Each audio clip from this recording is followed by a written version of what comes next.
আমরা ইসলামের মূল্যবোধকে বিশ্বাস করি, ইসলামের চেতনাকে বুকে ধরে কিন্তু আমরা চলি।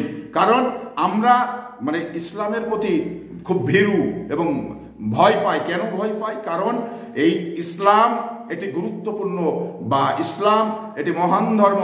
এই ধর্মের সঙ্গে কোনো মানুষ যদি প্রতারণা করে, এই ধর্মের সঙ্গে কোনো মানুষ যদি ধর্মের বেশভূষা ধারণ করে যদি ধর্মকে নিয়ে ব্যবসা করে, এই ধরনের মানুষের সঙ্গে আপনারা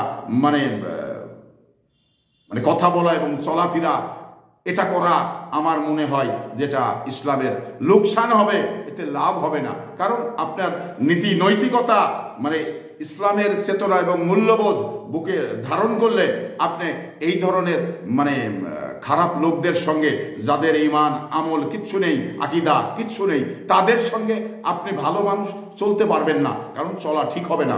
এখানে আপনার বড় করে দেখতে হবে। আপনি রাজনীতি করেন, ব্যবসা করেন, বাণিজ্য করেন। আপনি বিগত সময় এক সরকার ক্ষমতায় ছিল, তার রাজনীতি করেছেন। এবার আর এক দল ক্ষমতায় আসছে। এবার আপনি বুঝতে পারার পরে পোল্টি মেরে এই দলে আবার জায়গা করার জন্য, এবং জায়গা করে আপনি যে মানুষের সঙ্গে চাঁদাবাজি, রাহাদানি এবং খুন খারাপি করবেন, এই দলের জায়গা করে, এতে করে আপনার এই ধরনের লোকগুলোকে আমরা চিহ্নিত করতে হবে। কারণ এগুলো যদি আমরা চিহ্নিত করতে না পারি, এদের যদি জায়গা করে দিই, তাহলে আমাদের খাল কেটে কুমির ডাকা হবে। এর কাছে জাতীয়তাবাদী দল নিরাপদ নয়। কারণ এই ধরনের মানুষের কাছে কোনো যদি জাতীয়তাবাদী দলের নেতৃত্ব দেওয়া হয়, তাহলে কিন্তু দল বিতর্কিত এবং এলাকা বিতর্কিত, এলাকার মানুষগুলো অতিষ্ঠ। তো কাজেই আপনার যারা নেতৃত্বে রয়েছেন, তারা এই বিষয়গুলো ভালো করে একটু ভেবে দেখবেন যে একটি মানুষকে জায়গা দিতে গিয়ে শয়ে শয়ে মানুষ বিমুখ হয়ে চলে যাবে। এই ধরনের মানুষকে না আনাই উচিত।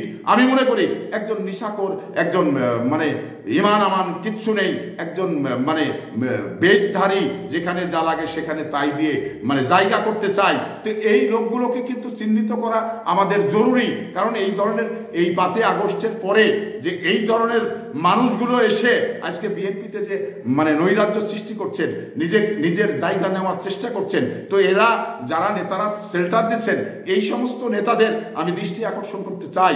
কারণ একটি লোক জায়গা দিতে গিয়ে আরো শয়ে শয়ে লোক যখন বিএনপি থেকে বিমুখ হবে, তাহলে আপনাকে ভাবতে হবে যে বিএনপির লাভ হলো না লস হলো। এটা আপনাদের বিবেচনায় নিয়ে আসতে হবে, নিয়ে এসে এই সিদ্ধান্ত নিতে হবে।